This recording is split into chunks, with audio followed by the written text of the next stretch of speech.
Hey, welcome! I'm Pastor John Boyachek, and this is Fairview Baptist Church. We're so glad that you could join us for a slice of what Fairview life is all about. We want you to be here and be part of what God is doing in this community. I think all of us get upset and angry when we hear of senseless injustices happening around the world. Last year, about the same time, we heard, I need you to do that for me. Last year we heard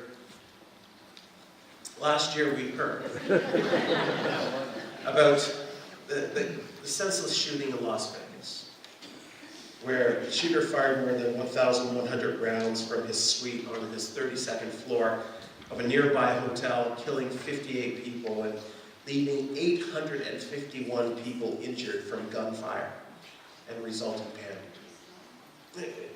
Senseless. And when we hear that, we get angry. We get upset. Why would anybody do something like that? I think most of us get worked out when we hear about evils going on in the world, like in Nigeria and Boko Haram kidnapping the 263 young girls and forcing them into arranged marriage with Islamic militants. And when we hear stories like that, it makes us upset. The injustice going on. These poor innocent girls being dragged into this horrible, horrible thing. And I think most of us, when we think about it, we're quite upset when we heard about the Malaysian Flight 17 being shot down and killing all 238 innocent passengers by Russian rebels in the Ukraine a couple of years ago. They make us upset. And the list can go on about things that make us upset, about evil dictators in Ethiopia blocking trucks of food and aid to give to people who are starving just because they're just evil dictators. Those things get us upset. And they get us upset because injustice has been done. Innocent lives have been harmed, and someone is doing an evil act. And we want justice. And we want to see evil people stopped and things made right in the end. And rightfully so. I think all of us, there is this strong desire, in fact, it's an anger to see justice happen when things occur. Jesus, at times, he was angry. He was angry in the temple courts when he walked in there, and the place where the Gentiles were allowed to gather within the temple courts was filled with people selling stuff, selling things for worship, selling trinkets, exchanging money, and he says, "Get out of here!" And he tossed the tables over, he whipped the animals and probably the people too, and told them, "Get out of the temple. You're destroying the temple." He did that twice. Jesus also got mad at the Pharisees and the teachers of the law who would make these rules and these regulations for the people and condemning the people with their rules and regulations. And he got upset with those people. He called them whitewashed tombs and he called them evil people. There was a righteous anger there. And maybe the fact that you hear 80,000 babies are killed in Canada each year makes you angry. And that anger and the love for children might motivate you to give money and volunteer for something like the Kawartha Lakes Pregnancy Center. That anger transforms us into helping in a need. Maybe the fact that modern-day slavery is still alive and well. In fact, it's even happening in Canada, especially among the sex trade workers. And that makes you mad. And it makes you angry, and you want to do something about it. And it motivates you to get some skills. Maybe become a police officer so you can work within that area. Maybe you want to become a lawyer to help people out of this trade. Anger can cause us to do some positive things. Anger can be a motivating factor. But anger can also be awful too. And many times anger is awful. Anger is quite similar to dynamite. Dynamite's great when you need to blow up a big rock that's in the way. Dynamite's great when you need to mine in hard rock. It's great to blow it up, to loosen it up so you can do the mining. But dynamite is terrible when thrown into a crowd of people. It's destructive. And we've been doing a series called Making the Cut. A look at the Sermon on the Mount and the teaching Jesus gives as he gave this great sermon in Matthew chapter 5 through 7. And he talks about the kingdom of God, God's community of believers, his kingdom and what this looks like, and what does a kingdom living person looks like. And today, we're backing up a bit. Last week we went a little bit further forward. This week we're backing up a little bit to talk about anger. And so often people feel justified in their anger, because they feel that their anger is dealing with some sort of injustice. I have a right to be mad, because I'm about justice. Something's wrong and it's making me mad. And Jesus shows us that anger can be more deadlier than dynamite. It's a very volatile emotion. It's an emotion that we need to be very aware of, and it's an emotion that we need to understand the real danger of it. So I encourage you to take your Bibles, turn to Matthew chapter 5, verse 21 through 26. And we're going to answer this question. What should we do about the emotion of anger? What should we do about the emotion of anger? Matthew chapter 5, verses 21 through 26. This is what Jesus says. He says, "You have heard that it was said to the people long ago, 'You shall not murder. And anyone who murders will be subject to judgment. But I tell you that anyone who is angry with a brother or sister will be subject to judgment.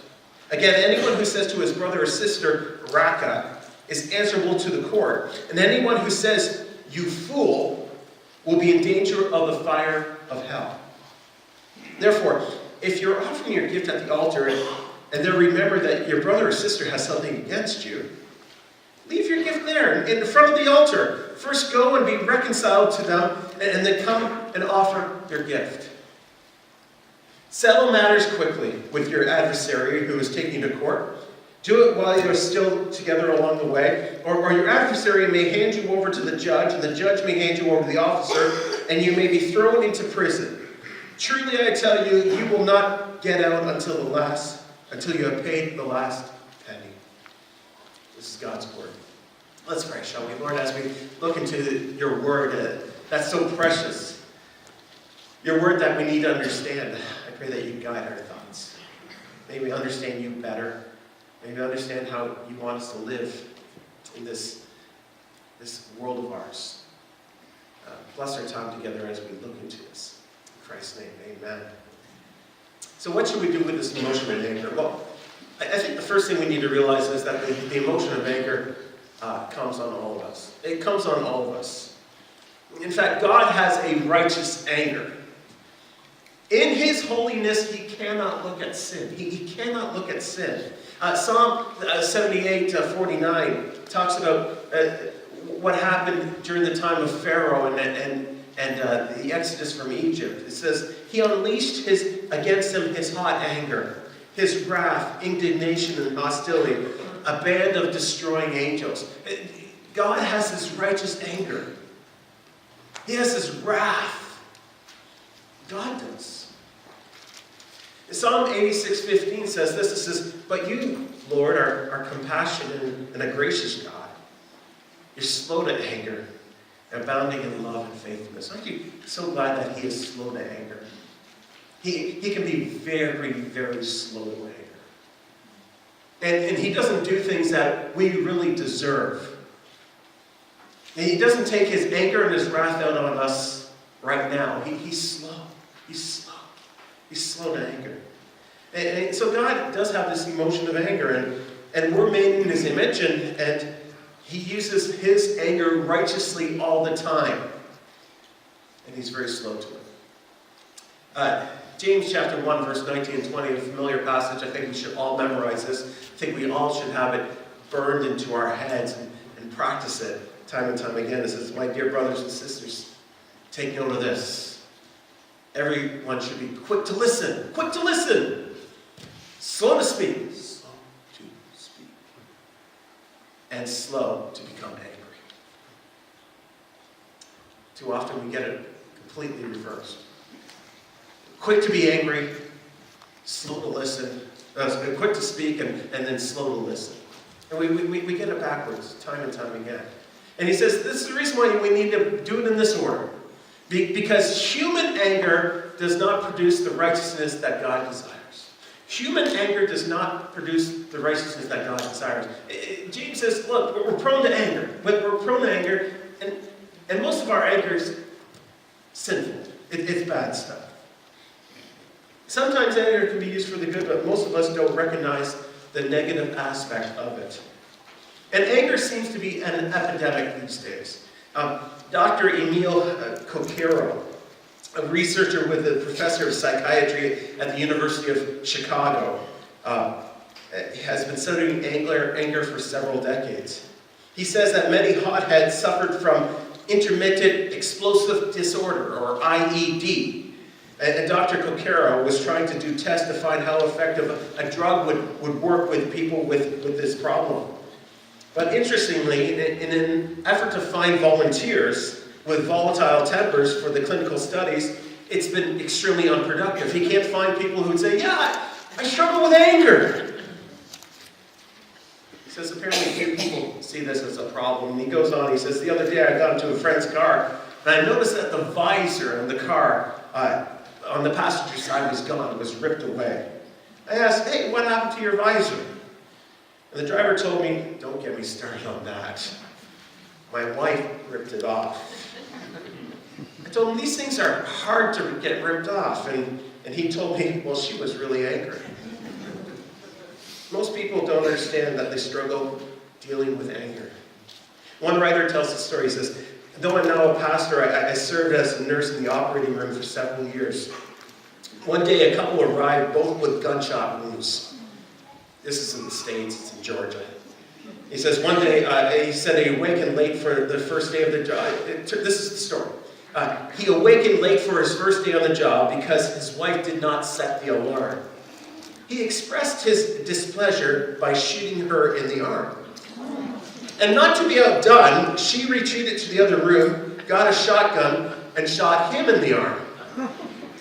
And this pastor says that as I gathered their paperwork in the preoperative unit, I heard something one would only expect to hear from a country song. Separated by a police officer and handcuffed to their own respective beds, the husband began, I love you, baby. And I'm sorry I shot you.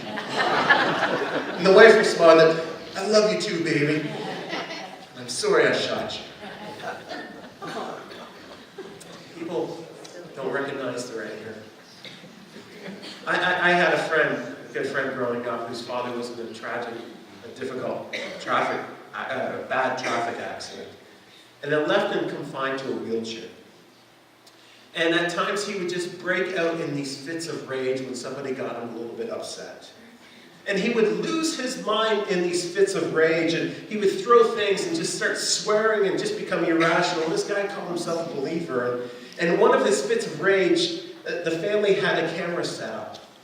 And they watched him taking, they videoed this fit of rage. And a while later, when he had calmed down, when they were talking about something else, he said, hey, Dad, can we just show you something, a video we took? And they just showed him up on the TV of him bursting out into this rage. And he was shocked by his behavior. He said, I had no idea I did that. It was a life-changing thing for him. He was a different person after that was revealed to him. Do we recognize anger? Sometimes we think anger is always somebody raising their voice or having a fit of rage. Sometimes the deadliest anger is that quiet anger. It's not that outward rage, it's that inner caging of that anger. When that bursts, watch it. That man who shot all those people in Las Vegas, as they interviewed people who knew him, they said, no, he was a gentle, quiet guy. But he had this inner rage that wounded and killed so many people. Do we recognize him? Do we recognize him? And so, what should we do with the emotion of anger? Well, we realize that anger, the emotion of anger comes on all of us, and we all struggle with it. The other thing that we need to realize is that being angry with someone is equal to murder, and it leads to eternal death. That's what Jesus says here. And in verse 21 it says, "You have heard that it was said to the people long ago, 'You shall not murder.' And anyone who murders will be subject to judgment. But I tell you that anyone who is angry with their brother or sister will be subject to judgment. Again, anyone who says to his brother or sister, 'Raka,' is answerable to the court. And anyone who says, 'You fool,' will be in danger of the fires of hell." Jesus reminds the people of a command that everybody kind of knew, that was black and white. You shall not murder. Murder is wrong. You shall not spill another person's blood. And most of us don't know murderers, thankfully, and at least people who've been charged with murder. Murder rates are down in Canada, thankfully. But often when we think of murder, we do think of these cold-blooded murderers. Someone who sheds another person's blood. And most people who are murderers typically don't wake up that day and say, "You know what, I'm just going to go out and kill somebody." It usually happens in an act of rage, in an act of passion. Usually some alcohol or drugs are involved too. But there's anger behind it. And Jesus takes this command of "you shall not murder" and links it with the emotion that we all feel, the emotion of anger. And many people are murdered because of someone being angry. And he says murderers were to face judgment. And the judgment that the judges would give out in those days was capital punishment, death. And so Jesus links this anger to murder. It says if you have anger towards a brother or sister, a believer in Jesus Christ, you're going to be subject to judgment, he says. He says if you insult them, you might be answerable to the religious leaders at that time. And when I was a kid growing up in school, if I were to swear at somebody at school, I was answerable to my teacher and usually to the principal too. If I called somebody a bad name, I'd get in trouble for that. I think it still happens in school to these days, but there's a lot of swearing that goes on. It seems like everybody's okay with it. But Jesus says, don't curse other people. Don't make them feel useless, calling them fools or "you blockhead," "raka." Was a term in Aramaic that was just an absolute insult. And some people say this to other people. They condemn them to hell. "Well, you should go to hell." Or they swear and they use awful language to put someone else down. And Jesus says God cares about our actions. God cares about our emotions. God cares about our hearts and our feelings. And this person, they made you upset and you cursed them. And these were horrible insults in Jesus' day. And Jesus says, don't get angry with your brother or sister.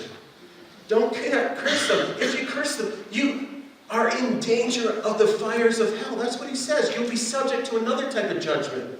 The judgment of God. You'll be in danger of the fires of hell.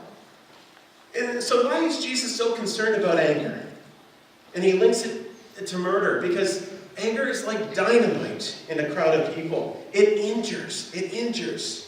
And Jesus is so concerned about his kingdom of believers, and his kingdom had to do with people, and the brothers and sisters, and anger in the church needs to stop. Jesus wants to protect his community, and he says, deal with this. It's so important to deal with this. But we justify it. This is how we justify our anger. I am mad because that person did something wrong. I told them they were supposed to do it this way, and they didn't listen to me. Or I'm mad because that person hurt me. That person hurt me. My feelings are hurt.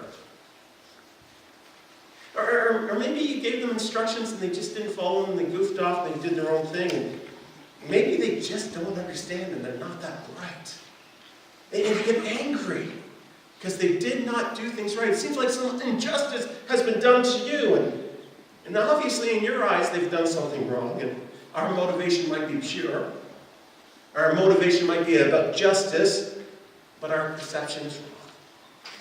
And in a way we're saying, I want things to go my way. I am in control. And I will show everybody I am in control. And maybe you are right.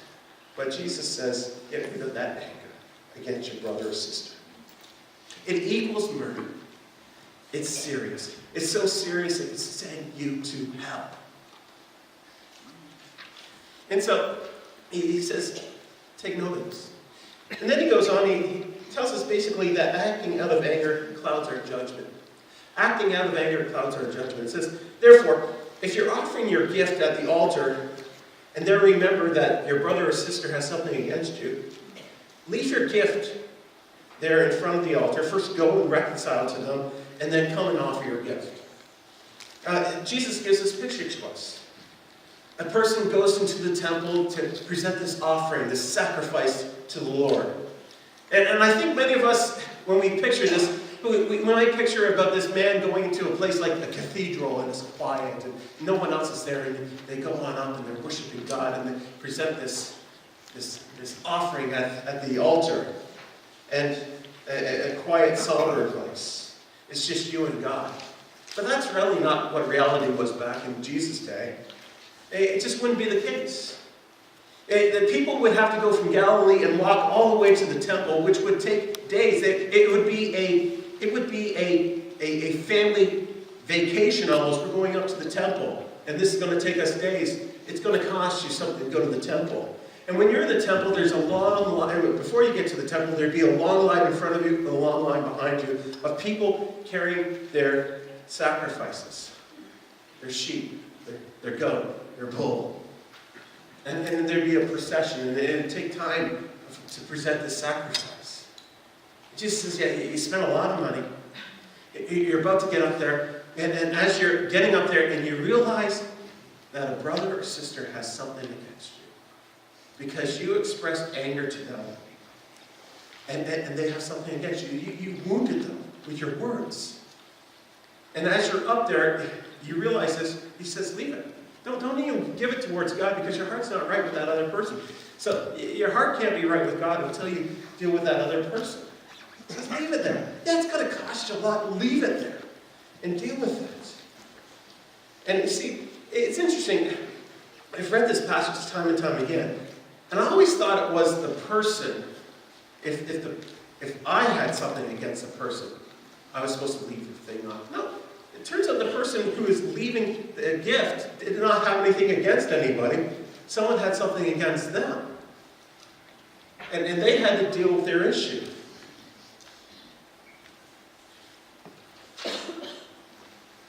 And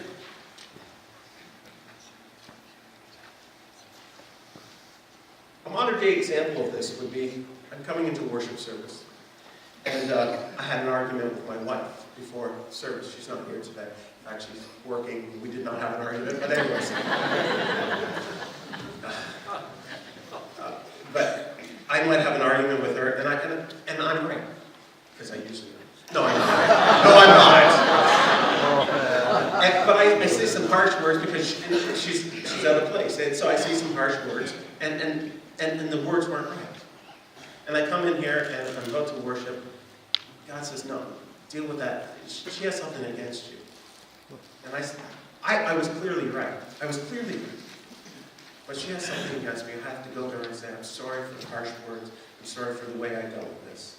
Please forgive me. I need to deal with it. And the problem usually is two people who have equal things against each other.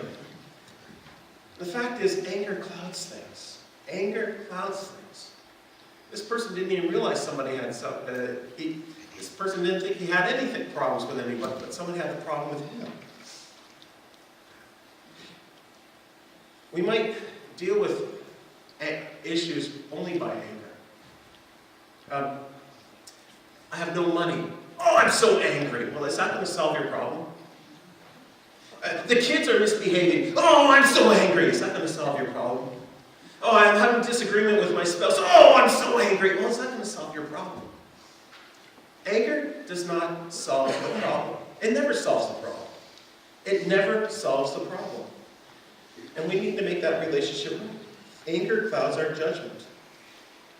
And some people abuse this situation. And some people say, just a second, I have something against that person, and that person has never come and talked to me. Maybe because they don't know you have something against that person. Maybe you need to go and talk to that person and say, you offended me this way. Maybe they don't even know they did something wrong. And Matthew chapter 6, verse 14, just a page later there, after the Lord's Prayer, it says, for if you forgive other people when they sin against you, your heavenly Father will also forgive you. But if you do not forgive others of their sin, your Father will not forgive you. He says, no, it also deals with you. You don't have to. You can't wait for that other person to come and talk to you. Say, well, I'm waiting for them to come talk to me because they offended me. Well, no. In Matthew 18:15 and following, it says, if your brother or sister sins, go and point out their faults. Just between the two of you. If they listen to you, you have won them over. If you're offended by somebody, you need to go and talk to them and say, this has offended me. Sometimes people just don't understand that. And the context of this passage here, this person had anger against somebody, and they didn't deal with it properly. I've had a few people in the past tell me they're offended by something I said or did, how I acted. The fact was, I had no idea I offended them. And they sometimes come to me, but you should have known. How was I to know? I know that the way I shrugged my shoulders offended you. I did not know that. I did not know the way I said that word. You took great offense to it. I had no idea. When I was a pastor, about 23 years old, just a young guy, just starting ministry, we had an evening service and there was a share time. And a number of people were sharing their praises and it was a good time. And then it turned into a number of people sharing their challenges that they're going on. And it was a good time of people sharing their concerns and the sick person or that struggle and the need. And the list would grow. And after many things were shared, I was leading that share time and I closed off the service. I said, let me lift up some of these things to the Lord. I lifted up a number of the concerns that were there. But I didn't lift them all up. And after the service, I was greeting people at the door, and this one woman was there. I said, you had that prayer request. I'm sorry. I didn't remember. It was kind of ad hoc type of share time. I wasn't necessarily planning on closing off with listing all these prayer requests, but I failed to mention hers. I said, I'll just remember that in the future, that prayer request. About 2 weeks later, I'm greeting people at the door once again, and that same woman came up to me. And she said, John, I am so mad at you. And I said, I'm just this young kid. I said, I'm sorry, what did I do? You purposely forgot that prayer request, didn't you? No. You bring it up, that was 2 weeks ago. And it turned out this person was always offended by somebody. It turned out there was someone else she was offended by the next week, and she took offense to this, that, and the other thing. She was a divisive person. It was all about the way she felt. There was no hard, evil, bad intention that I ever had against her, but she took great offense to it. Sometimes we can't win. Sometimes we can't. Sometimes hard words need to be said to other people, and hearts will be broken. I'll give an example of myself. As a teenager, a girlfriend of mine said, we've been dating for a few weeks, but I don't think you're right for me.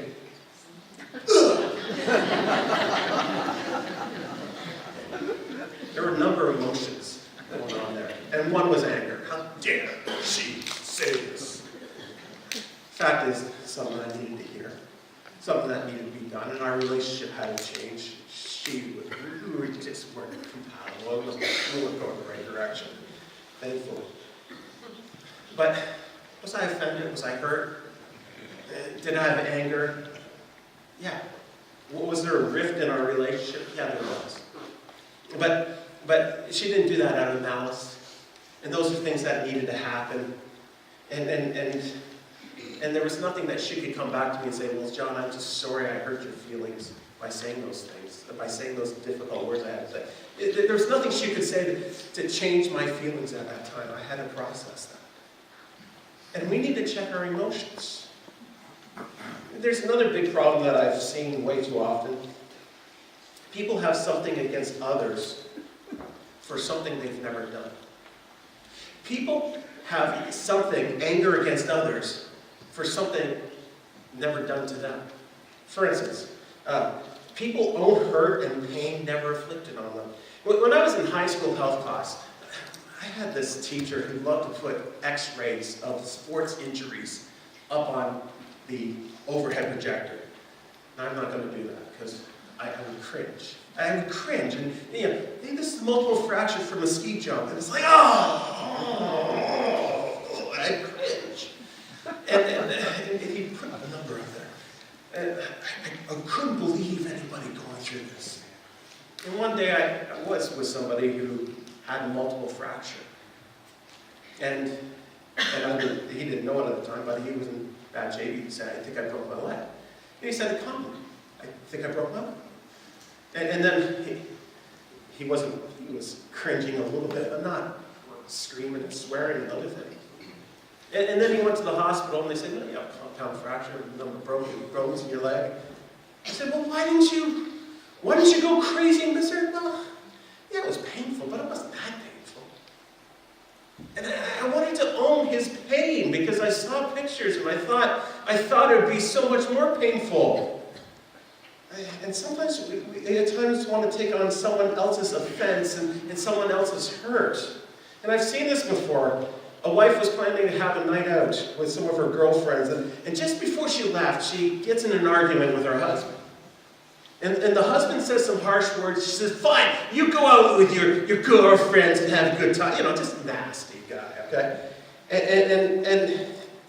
And she leaves the house in tears. And she goes out with the ladies. And everyone knows that she's unhappy. And she shares her story of why she's upset and why she has something against her husband, and her girlfriends are empathetic and said, yeah, you have an awful husband. You do, yeah. He doesn't know what he has with you. I can't believe he has said those awful things to you. He's a nasty, nasty man. And all her friends are on this hate mission with her. Yeah, your husband's... And it ends up becoming this ugly night, okay? And they own her anger. And they drop her off at the end of the night, and she comes in the door, and her husband says, honey, I need to apologize. My anger got the best of me, and what I said you did not deserve to hear, and I'm sorry for what I did. I take ownership of what I've done. I'm sorry, will you forgive me? She goes, yes, I do. Have a great day Saturday, Friday, Saturday. And then Sunday morning they come into church. All those girlfriends just... And someone calls them a nasty name, and it's like, ooh, they own her hurt and she's over it. Anger clouds our judgment. Don't own someone else's offense. And there's another problem there. Hey, listen to gossip. I'm mad because you did this to my friend. No, we can't own those things. We can't own those things. And so acting out of anger clouds our judgment. And we need to realize that. And then deal with your anger before it's too late, Jesus says. He says, settle matters quickly with your adversary who is taking you to court. And do it while you're still together or on the way. Or your adversary may hand you over to the judge, and the judge may hand you over to the officer, and you may be thrown into prison. Truly, I tell you, you will not get out until you have paid the last penny. As I read this, you go, what does that have to do with anger? Jesus, why did you put that in there? Like, there's nothing. It's about debts and adversaries. And Jesus, why'd you do this? And Jesus builds on this idea that anger clouds our judgment. And he says, settle matters quickly with your adversary. My adversary. Well, who's the adversary here? Well, it's the person that I'm against. And why are they against these people? Well, I have a right to be against this person. I'm really mad with this person. Because I owe this person. I owe this person and I'm really mad with this person. And do you know what they did to me? I have rights and privileges. And then we start in this anger, justifying our anger. And Jesus says, yeah, they are your adversary. This adversary person has something against you. In fact, this person is taking you to court. And why are they taking you to court? Because they have something against you.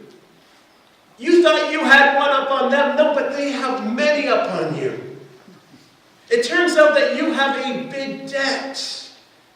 And as you go to see the judge will rule in your adversary's favor because the judge will see clearly you owe him. And you will be thrown into prison, and you will not get out of prison until that huge debt is paid, and that debt you will never be able to pay while in prison. And so in a way, Jesus is saying, when it comes to anger, give your head a shake. Give your head a shake. If you think you're going to justify things with your anger, give your head a shake. See the bigger picture. Anger makes you into a terrible control freak. You think you can control others. You think you can do things with your fits of rage, your raising of your voice, your out of controlness. You see, there's something more. There's someone more in control than you can ever be with your anger. You see, there's someone else you owe a great debt to. A debt that you cannot pay. A debt that is so big that it will cost you everything. And the person who has this bigger debt against you is God. God is patient with us. But there is a judgment day coming. There is a judgment day coming when he will set the record straight. He says, yeah, you have this righteous anger, so-called righteous anger, against this person because of this little thing they did. Well, take a look at what you did against me. The sin and unrighteousness against a righteous, holy God that demands holiness and purity. Take a look at this debt compared to the little debt you have against this other person. And at that time, we will see the anger and the wrath of God against us as he throws the unrighteous person into hell for judgment, because a holy and righteous God cannot look at sin. Jesus says, see the bigger picture here. See the bigger picture here. And as the book of Matthew unfolds and the story of Jesus comes out, that there's someone who went to the cross, who took the wrath of God, who took the anger of God, who paid the price for our wrath and our anger that God had against us because of our sin and unrighteousness. And he took it on himself, and he paid the price, and he took the cost so that we don't have to suffer from God's holy wrath and his holy anger. That is so patient with us. And you see, God has paid the price. So we didn't have to pay the debt. And so when he says along the way of life, make sure you find forgiveness. First of all, in God. Make sure you deal with your anger issues, especially when it comes to God. Matt Woodley tells this story. He says, my friend Steve warned me that he didn't believe in forgiveness. God could never forgive me, he said. Okay, he could forgive 70% of my sin, but not all of them. And when I tried to explain this, when we trust Jesus, he forgives 100% of our sin. And Steve interrupted, yeah, fine, but you don't know the stuff I've done. Then he told me the following story. He said, 19 years ago, this guy stole my wife from me. They got married and they moved to Florida while my life unraveled. And after I was arrested for assaulting a police officer, this guy smirked through the entire court hearing. And when I was convicted, he flipped me the finger. I hated him for 19 years, and he's coming up here next week, and I have a 32 caliber pistol strapped to my ankle, and when I see him, I will kill him. And then he concluded, I thought about it, and I'm 63 years old, and I will get a life sentence, but I also get free medical and dental and a warm bed and 3 meals a day. All this bitterness and resentment feels so right. Forgiveness feels so weird. And Steve was right to one point. Forgiveness often feels so much of an unnatural act. So, what should a follower of Jesus tell Steve? Why forgive? And after Steve told me the story, I paused for a long time before I stammered, well, I guess it doesn't matter if you go to jail, because you're already in jail. This guy who stole your wife and smirked at your hearing isn't in jail. You are. That guy is free, and you're a prisoner of your own hate, and you're slowly killing yourself. And unless you forgive, you will remain trapped for the rest of your life. A week later, he called me and said, I get the point. I put the gun away, and I don't want to spend the rest of my life in jail or enslaved by my own hate. Will you pray for me that Jesus will release me? And you see, forgiveness, it's like every other aspect of following Jesus. It involves a journey. It does. And as we consistently look to Christ, he helps us through this journey. He helps us to deal with our anger, with our hurts, with our hang-ups, with our bitterness. And he transforms us into the people that he wants for the kingdom of God. Anger is such a powerful emotion. Let's not live by it. Let's not be controlled by it. And maybe you're an angry person. And you need to talk through that emotion with somebody. Maybe you need to do a Bible study with somebody. Maybe you need to talk to a counselor and work that through. There is hope. There is freedom. Let's pray, shall we? As our heads are bowed and our eyes are closed, and we think about this topic, maybe you are an angry person. Angry with a certain situation that you face this week. Angry with a certain person. Maybe even angry at yourself. In light of eternity and what Christ has done for you on the cross, you need to give up that anger. You need to give it over to him. You can't live with that anger. You're believing a lie. It's not worth holding on to. Lord Jesus, thank you for the forgiveness that you give to us.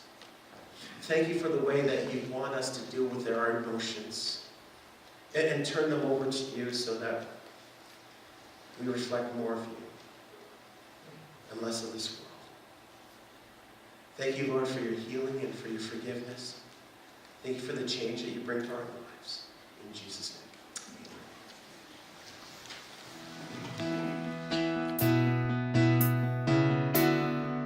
Hey, you know what? We are a community that loves Jesus, and we want you to be part of this. Feel free to give us a call or even drop us an email. We'd love to hear from you.